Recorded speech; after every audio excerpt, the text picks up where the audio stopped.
তাহলে এখন আমরা কি দেখব? Free hosting server. মূলত এটা কেন দেখা দরকার? আমরা একটা সাইট ডেভেলপ করলাম বা পিএসপি দিয়ে একটা সাইট বানালাম। পিএসপি তো এমনিতেই তো নরমাল পিসিতে দেখা যায় না, নরমালি আর কি সার্ভারের মাধ্যমে দেখতে হয়। আর সবচেয়ে বড় কথা হচ্ছে আমি যেটা বানাইছি লোকজনকে দেখাবো কেমন, সবাই তার আবার বাড়িতে এসে দেখে যাবে, ওদেরকে দেখাইতে হবে। এই জন্য আমরা ফ্রি হোস্টিং সার্ভার ইউজ করতে পারি। ফ্রি হোস্টিং সার্ভারের জন্য আমার কাছে সবচেয়ে ভালো লাগছে হচ্ছে Byte Host. Byte Host, BYET Byte Host. এটাই কিনা আগে ইয়ে করি, স্পেলিংটা ঠিক আছে কিনা? হ্যাঁ ঠিক আছে। বাইট হোস্ট, বাইট হোস্টে আপনার অ্যাকাউন্ট খুলতে হবে। অ্যাকাউন্ট কেমনে খুলবেন? Free hosting log in, free host sign up. সাইন আপে গেলাম, সাইন আপে অ্যাকাউন্ট খোলা টোলা তো আসলে তেমন কোনো বিষয় না। কই অ্যাকাউন্ট খোলার অপশন খুলে কই গেল? আসতেছে। আর যদি আপনার পেড হোস্টিং সার্ভার থাকে তাহলে তো আর টেনশন নাই, নাকি আছে? Sign up for free hosting.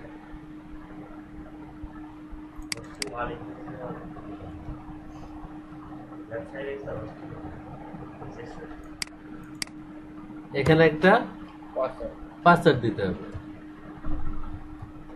আপনি আপনার মতো করে পাসওয়ার্ড দেবেন। এখানে ইমেল অ্যাড্রেস দিতে হবে। সাইট ক্যাটাগরি, আপনি কি ধরনের সাইট বানাবেন? আপনি আপাতত বিজনেসই দেন, ইংলিশে থাক। আর এটা হচ্ছে ক্যাপচা 4 এত সহজ ক্যাপচা মনে হয় কখনো দেখছেন কিনা সন্দেহ। আচ্ছা, বড় ক্যাপচার ক্ষেত্রে বড় ছোট তো অবশ্য ঝামেলা করে না।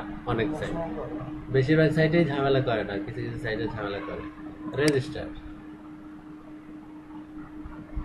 Save password. আমি কিন্তু রেজিস্টার করেছি। এখানে হয়তো ওরা একটা মেল দেবে,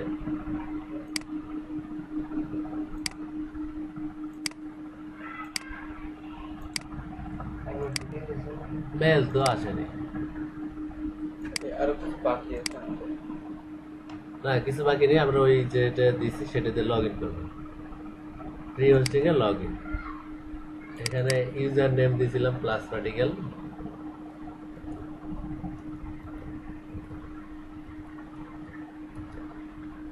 পাসওয়ার্ড দিয়েছিলাম 1 2 3 4 5 6।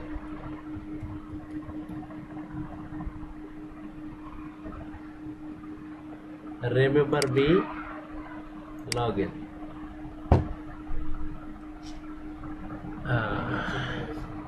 সি প্যানেল তো মেইলে দেওয়ার কথা, মেইল তো আমি এখনো পাইলামই না। স্প্যামের মধ্যে যাই, এই যে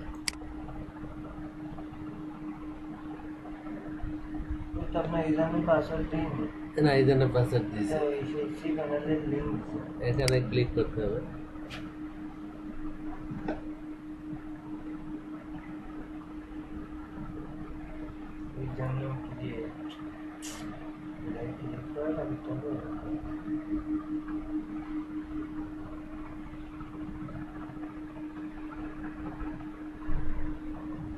তারা একটা এই যে এই এটা মনে রাখতে হবে আপনার। ইউজার নেম দিছে, পাসওয়ার্ড দিছে, আপনার সি প্যানেলের লিংক দিছে। এটা কিন্তু মেইলেও দিয়ে দিছে। এটা এবার কিনতে হবে নাকি? জিরো, অবশ্য সমস্যা নাই। এইটা হবে আমার হোম পেজ। হোম পেজ মানে আপনার সাইট। এটাতে গেলে সাইট দেখাবে। আর এটা হচ্ছে সি প্যানেল। সি প্যানেলের ইউজার নেম হচ্ছে এইটা। এই যে আমাকে সি প্যানেলের লগ ইন পেজ দিছিল, কিন্তু এই দিচ্ছে না। এইখানে আপনার এটার ইউজার নেমটা দেন। আর এখানে যে পাসওয়ার্ড দিয়ে আমি লগ ইন করছিলাম সেই পাসওয়ার্ডটা দিতে হবে। 1 2 3 4 5 6 ডাবল চাপ লাগছে।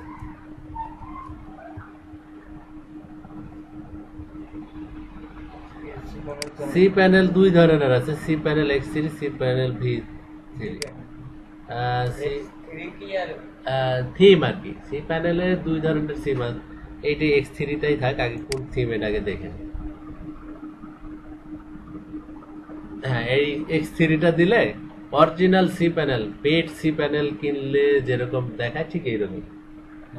আর আরেকটা আছে V3, যেগুলা আর অন্যরকম সি প্যানেল। তো এই সি প্যানেল ইউজ করলে একবারে আপনি যদি কখনো সি প্যানেল কিনেন তাহলে মানে সহজ হবে, মনে হবে সবই তো আমি আগে থেকে চিনি।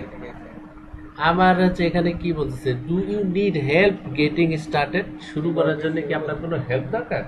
তাহলে আপনি ভিডিও টিউটোরিয়াল গুলো দেখে নিতে পারেন। তো আমি যেহেতু আপনাদেরকে টিউটোরিয়াল দিচ্ছি, যেহেতু আমার কোনো হেল্প লাগবে না, তাই না? তাহলে আমি এটা কি করবো, ডোন্ট শো এগেন, আমি এটা আর দেখবো না।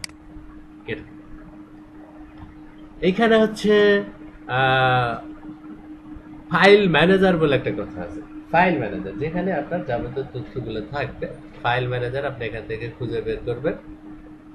এখানে ফাইল ম্যানেজার ইজিলি আছে।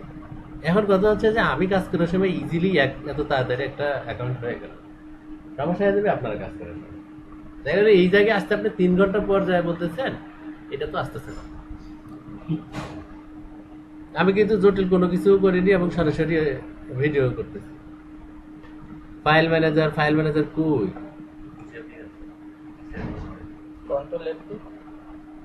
কন্ট্রোল এফ দিয়ে খুঁজে বের করবো না, অনলাইন ফাইল ম্যানেজার। এই যে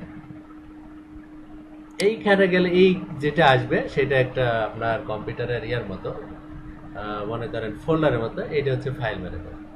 এই জায়গাটা একটু আলাদা কিন্তু দেখতে, অরিজিনাল মানে আপনারা পেড হোস্টিং সার্ভার নিলে, মানে টাকা দিয়ে কিনলে যে হোস্টিং সার্ভার দেয় তার চেয়ে একটু আলাদা। এই জায়গায় আসে একটু আলাদা। তো সবচেয়ে বড় কথা হচ্ছে যে আমরা ওয়াম্পে কাজ করার সময় কোথায় যেন ঢুকছিলাম, প্রথমে সি প্যানেলের মধ্যে ওয়াম্পের ভিতরে ফাইলগুলো কোথায় রাখছিলাম, www ভিতরে। তো হোস্টিং সার্ভার গুলোতে ফাইলগুলো রাখতে হয় htdocs এই ফোল্ডারের ভিতরে। হ্যাঁ, htdocs এই ফোল্ডারের ভিতরে যদি আপনি সাইট রাখেন তাহলে দেখতে পাবেন। এখানে কেমনে রাখবেন এটা তো আমি দেখাবো এখন। এই ht ফোল্ডারের মধ্যে ঢুকবো একটা ক্লিক করে। এখন দেখেন htdocs ফোল্ডারের মধ্যে ঢুকছে। এটা কিন্তু যা দেখতে পাচ্ছেন এটা হচ্ছে htdocs ফোল্ডারের ভিতরে। এই ফোল্ডারের ভিতরে আপনার ডিফল্ট ভাবে ওরা আপনাকে সার্ভার দেওয়ার সময় দুটো ফাইল তৈরি করে রাখছে। এই দুটো ফাইল আপনি আগে ডিলিট করেন। এই যে টিক চিহ্ন এখানে কোথাও দেখেন ডিলিট লেখা থাকবে, ওই জন্য এই যেখানে delete directory and file. Okay, tick চিহ্ন দেওয়া আছে এখানে, ওকে করলাম। Delete directory and file. এখন আমি ব্যাকে যাব, এই আইকন দিয়ে, এখানে কিন্তু লেখা নাই, আইকন দিয়ে বোঝা গেল। এখন আমার এই ফাইলের মধ্যে কিচ্ছু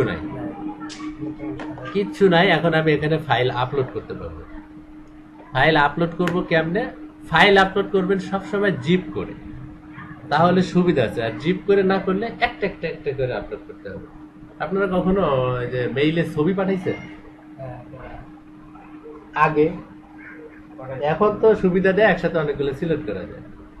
আগে ছবি পাঠানোর সময় কি করতে হইতো, প্রত্যেকটা ছবি একটা করে দিতে হইতো। আর এই জন্য তখন লোকজন করতো কি, সবগুলো ছবি নিয়ে জিপ করতো যাতে একটা ফাইল হয়। এই জন্য আমরা আমাদের পুরো সাইটটাকে জিপ করে অবস্থায় এখানে আপলোড করব। আমরা আপলোড দেব কোনটা, আমরা সি প্যানেলে যেটা কাজ করলাম সেটা দেব। ওয়াম্পের ভিতরে পিএইচপি ট্রেনিং টেমপ্লেট, এটাকে আমরা জিপ করব।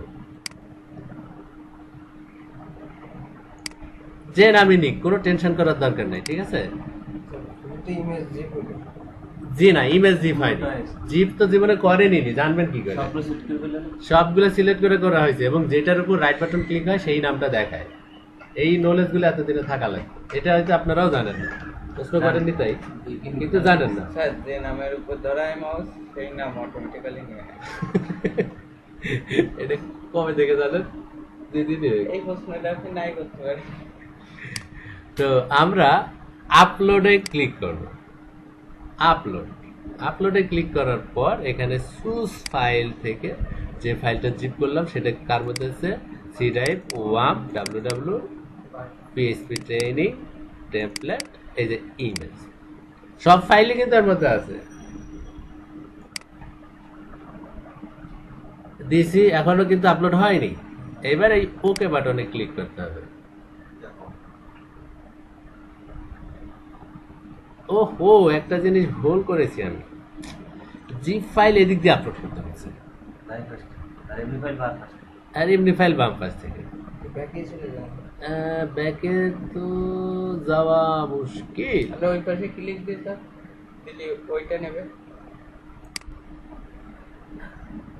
তারপরও আপলোড করছে, সমস্যা নাই, কিন্তু আমরা যদি এখান থেকে আপলোড করতাম তাহলে একবারে আনজিপ করে দিত, আমার যাই আর আনজিপ করা লাগতো না। আমি যাই, দরকার এটা আমি আবার দেখাবো। হ্যাঁ, ডিলিটও করা যাবে, যেহেতু আগের গুলো ডিলিট করা গেছে তাহলে এটাও ডিলিট করা যাবে। এটা একটা জিপ ফাইল করছে, আপলোড করছে, কিন্তু তো জিপ ফাইল কি আমরা এই যে আমরা এখানে তো জিপ ফাইল আমরা শো করতে পারি না। এটা দেখতে চাইলে কি করতে হবে, আনজিপ করতে হবে। জিপ ফাইল আনজিপ করা জানেন কেমনে করে জানো? রাইট বাটনে ক্লিক মাইরে এখান থেকে এক্সট্রাক্ট যেভাবে করা লাগে। তো ওই সার্ভারও জিপকে আনজিপ করার নিয়ম আছে। এই যে এখানে টিক চিহ্ন দিলাম, এখানে দেখেন আনজিপ কোথাও লেখা আছে, এই যে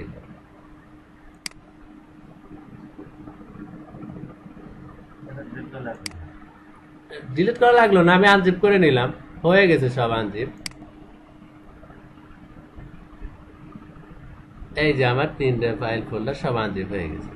এই দেখেন নাম যেটাই নিক, কোনো টেনশন করার কারণ নেই, বলছিলাম না। এই দেখেন ইমেজ নামক ফোল্ডার আছে, ইন্ডেক্স নামক। আমরা জিপ ফাইলটা ডিলিট করে দিচ্ছি। ডিলিট এখন করবো না, থাক, আমার সার্ভারে আছে, আর টাকা দিয়ে তো কিনিনি সার্ভার। তো আচ্ছা, সার্ভারের ডিফল্ট ফাইল দেখেন index.php আছে। আমার সার্ভারের লিংক কি দিছিল, এই যে http://particle.bytehost7.com, এখানে যদি এই লিংকে যদি যান, ক্লিক করে, তাহলে আমরা যে ল্যান্ডিংটা করছিলাম এটা দেখেন লাইভ হয়ে গেছে। তাহলে একটা সাইট লাইভ করা কি খুব কঠিন? মোটেই না স্যার। ফাইল জিলার মাধ্যমে আপলোড করে সেটা কি জিনিস, আর এটা কি? এই ফাইল জিলার মাধ্যমেও হোস্টিং সার্ভারেই আপলোড করা হয়। কিভাবে? এখানেও ফাইল জিলার মাধ্যমে আপলোড করার অপশন এটা দিবে। এই দেখেন FTP অ্যাকাউন্ট দিছে, FTP user name, FTP password আর FTP হোস্ট। আপনি ফাইল জিলা, আমি সরাসরি ফাইল জিলাও দেখি। ফাইল জিলা সফটওয়্যার আমার ইনস্টল দেয়াই আছে। এখন যদি প্রশ্ন করেন যে ফাইল জিলা কি, প্রশ্ন তো আপনাদের মধ্যে অনেকেই করবে, ফাইল জিলা কি, তাইলে আমি ফাইল জিলা বোঝানোর জন্য আরেকটা টিউটোরিয়াল বানাইতে হবে। বানালে ভালো হয় স্যার। বানালে ভালো হয়।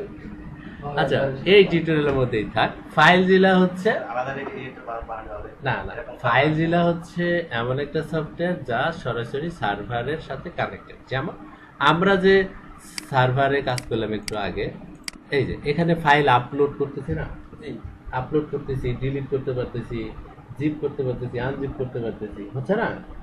তো ফাইল জিলার মাধ্যমে যদি আমরা করি, আমরা যে আপনারা ড্রপবক্স ইউজ করছেন না, ড্রপবক্সে কোনো জিনিস কপি পেস্ট করে রেখে দিলেই সার্ভারে আপলোড হয়ে যায়, এটা জানেন? সার্ভারে আপলোড হয়ে যায় কিন্তু, এবং পৃথিবীর যে কোনো জায়গা থেকে ওই ফাইলগুলো আবার নেওয়া যায়।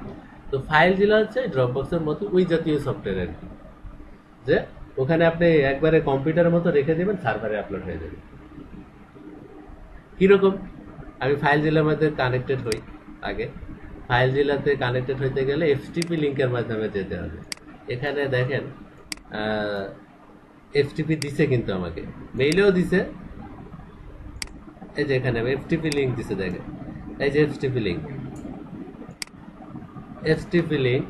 হোস্টিং এ, এই ফাইল জিলা সফটওয়্যার ইনস্টল করার পর এই হোস্টে এই FTP লিঙ্কটা দেবেন। ইউজার নেমের জায়গায় দেবেন, আর পাসওয়ার্ডটা কোথায় দেবেন? পাসওয়ার্ডের ঘরে। আর পাসওয়ার্ড হচ্ছে 1 2 3 4 5 6, তাই না? কারণ টিউটোরিয়াল অনলাইনে যাবে তো। তারপরে কুইক কানেক্টে ক্লিক করবেন, দেখবেন আপনার হোস্টিং এ যা আছে এখানে চলে আসবে। কোথায় ঢুকতে হবে? কোন ফোল্ডারে? ফোল্ডারের নাম কি? htdocs htdocs। এটা উচ্চারণ করতে কঠিন হলে তো ঝামেলা, ঝামেলা না? এই সার্ভার, এটা সার্ভারের ফাইল কিন্তু সরাসরি এখানে আমার এখন দেখাচ্ছে। এখন আপনি কম্পিউটারে যা কাজ করবেন সাথে সাথেই ওখানে আপলোডও হবে, সাথে সাথে আপলোড অটোমেটিক হবে না, আপনি দেখাই দিতে পারবেন। আপনার সি ড্রাইভটা বের করি, এটা বাম পাশ থেকে বের করতে হবে। মাই কম্পিউটার কই, আপনার এখান থেকে দেখাই দেন সি ড্রাইভ। সি ড্রাইভ এখানে যখনই দেখাবে তখন সি ড্রাইভের ফাইলগুলো এখানে আসবে। আমি একটু আগে কাজ করলাম কোথায়? ওয়াম্পের ভিতরে না, সি ড্রাইভের ওয়াম্প। ওয়াম্প কই? এই যে ওয়াম্পের ভিতরে কোথায়? W folder. ডাব্লিউ ভিতরে কি? PHP training. পিএইচপি ট্রেনিং এর ভিতরে এই দেখেন, মনে করেন অপূর্বটা আমি আপলোড দেবো। আগে htdocs এর মধ্যে ঢুকি, এই অপূর্ব ফাইল। এখানে আর জিপ মিপের কোনো ঝামেলা নেই, ওই ব্রাউজারতে আপলোডও করতে হবে না। জাস্ট অপূর্বর উপর রাইট বাটন ক্লিক করে আপলোডে ক্লিক করবেন। এইটাতে আপলোড করা আর কি অনেক সহজ। অপূর্ব আপলোড কয়টা ফাইল আছে? 2টা ফাইল আছে।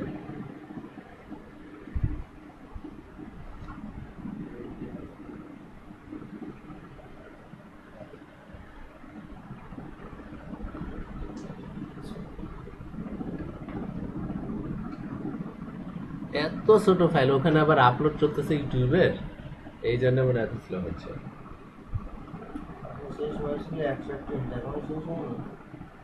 হ্যাঁ, সেটাই তো বুঝতেছে না। বাংলা লায়নের স্পিড, আপলোড স্পিড খুবই কম থাকে। আচ্ছা, অলরেডি একটা ফাইল তো আপলোড হয়েছে নাকি? আরেকটা হওয়ার পথে। Connection close by server. যাক, যেটা হয়েছে সেটাই আগে দেখি। আমরা যে সি প্যানেলে এখানে যদি এখন রিফ্রেশ করি, রিফ্রেশ করার অপশন এখানে কোথাও আছে? একটা বুদ্ধি আছে, আমরা রুটে যাই। রুট মানে একবারে যেখানে যে htdocs ফোল্ডারটা দেখাচ্ছে।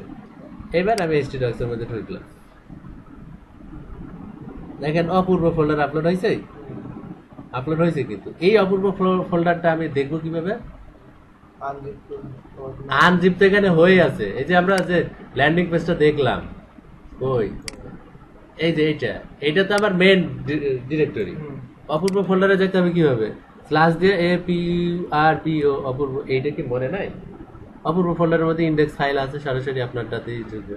এই যে অপূর্ব ফাইল আপলোড। অপূর্ব ছবিটা অযথা টিউটোরিয়ালে আপলোড হয়ে গেল না, খালি অপূর্বর হয়নি, দুইজনের হয়েছে।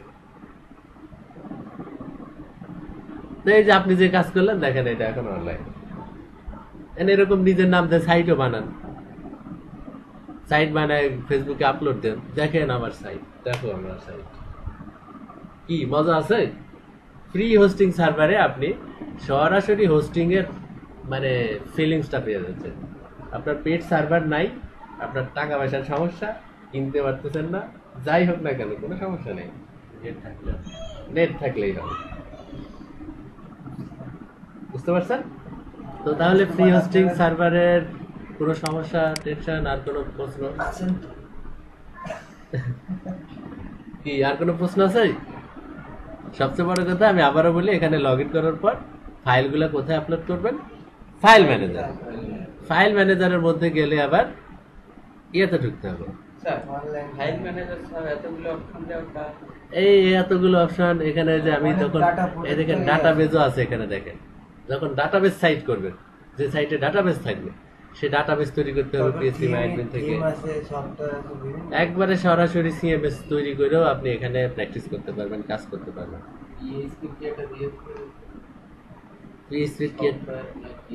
কই কই কই